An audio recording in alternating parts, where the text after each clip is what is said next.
can't believe it's been 5 years since I self-installed my DIY Microlocs.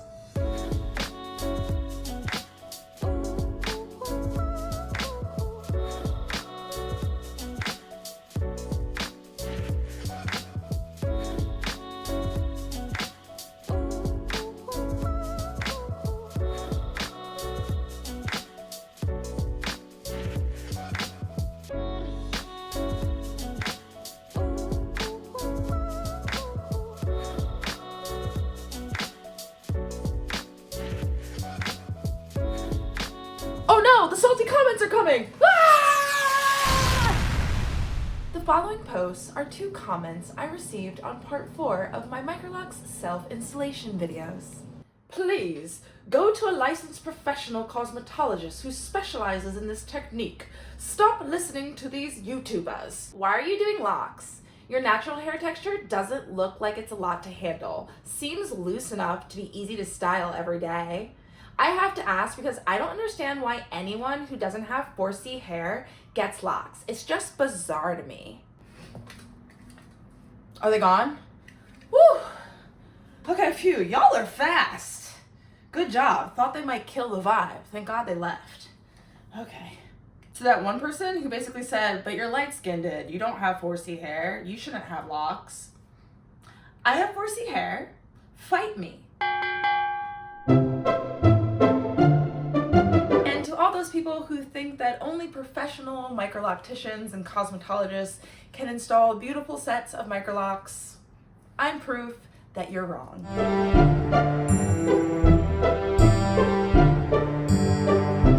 Okay, 5-year update, let's jump in. So first, I cannot believe it's been a solid year since I have stopped braiding and banding. I personally feel like the differences in my locks are extremely noticeable, mainly that I only have like a couple locks in the front that still have an interlock pattern. Most of the rest of my locks are completely like yarned up, all right? So here's what I'm talking about. I actually had a hard time finding even one still had the interlock pattern, so yay! But here's one that still has the interlock pattern in it.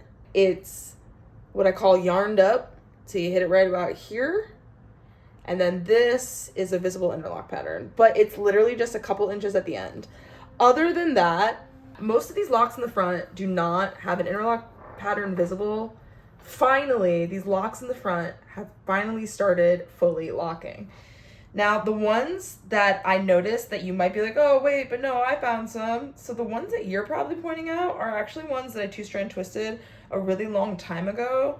That's actually not the interlock pattern. That's actually a two-strand twist. So here are 2 of them that I two-strand twisted a while ago. So they look like you can still see the interlock pattern. But if you look really closely, you will notice that that is a two-strand twist. So the rest of the lock is definitely like probably as large as it's going to get. Now, I'm saying that with the full knowledge that my hair probably still has a ways to mature. Like, I don't think it's 100% elder status, but I think we're like really getting close. So be interesting to see what my hair does in the next 2 to 3 years.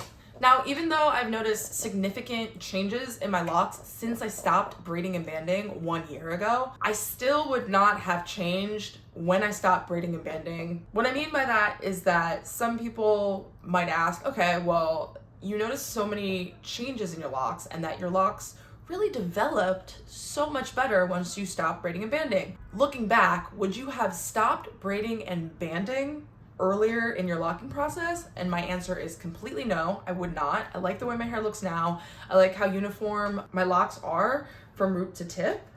I'm basically 100% sure that the reason why they look like that, a large part at least, is not only because of the rotation that I picked and also of my natural hair texture, but it's also because I did the maintenance steps that I needed to do in order to keep them that way. And for me, that was 100% braiding and banding and waiting and waiting. Braiding and banding is so important, I find, with the people whose hair I have installed and maintained, and also with my own hair. So no, I wouldn't change it at all. I would still have stopped braiding and banding at 4 years. I think that was 100% the right decision for me. I had someone come to me today and I said, if I were to install your locks, I would keep you braiding and banding for at least 2 years. And she looked at me like, 2 years? But I stopped at 4 months. Yes, 2 years.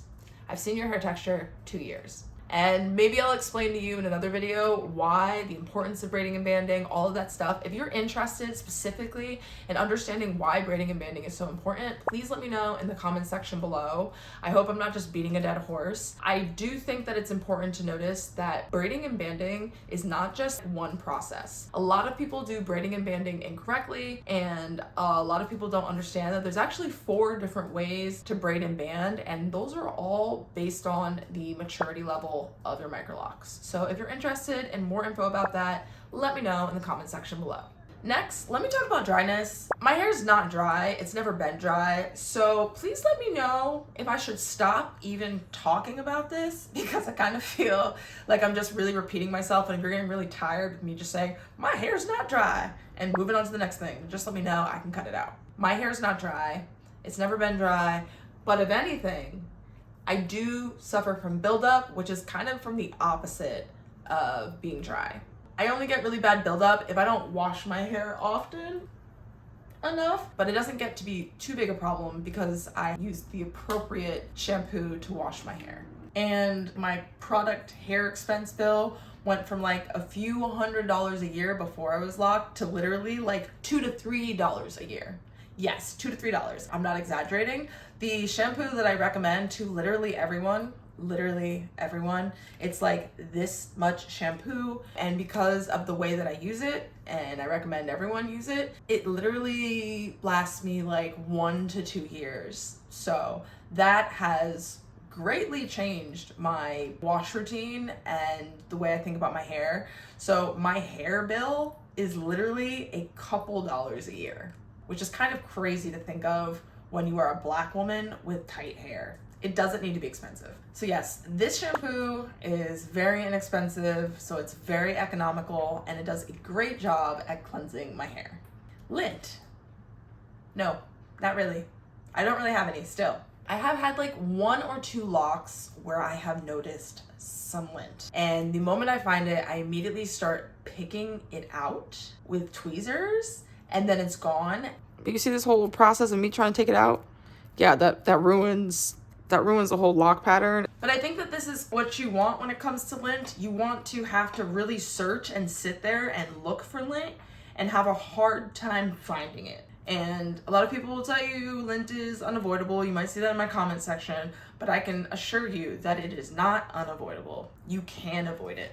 If you have any questions about that, let me know below. I feel like I've kind of beat a dead horse with talking about it, but if you still don't know, or you haven't seen the videos where I talk about it, just let me know. I can make a video about that too. So do not be like this person who refused to wear any type of lock bonnet, any type of silk pillowcase, any type of edge wrap when they went to bed. And this is the lint that happened in their locks.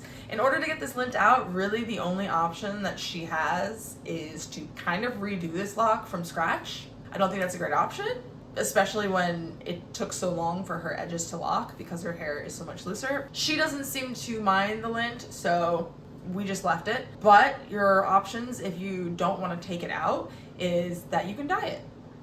So that's an option if you have that as a problem. So now let's talk about swelling, shrinkage, and length. They really all just go together because swelling is horizontal and shrinkage and length are vertical, and they all kind of happen simultaneously and because of basically all the same reasons. So here's what my locks look like now. And here is what they looked like when I just installed them. And here is what they looked like over time. So for the first couple years, they shrank vertically and swelled horizontally simultaneously. When I analyzed them and decided that they had shown me that they were ready to stop being braided and banded at around 4 years, I stopped. And now my hair is finally dropping. Do you notice the length? Now, I don't usually talk about other people's locks, but I'm going to show you why it's important not to compare your locks to other people's by comparing my locks to other people's. So here are images of people with Microlocs at their install and at their 5-year mark. So I was sure that by my 5-year mark, my locks would be sweeping the floor. I'm talking Rapunzel. But God gifted me with maximum effort shrinkage. Maximum effort. So this is the length that my hair is at 5 years, and we will see how long it takes me to get to this level of length. And yes, I'm going for my locks that long. That is endgame right there, okay? That's the end game. That was 2 Marvel references. John, can you spot them? I understood that reference.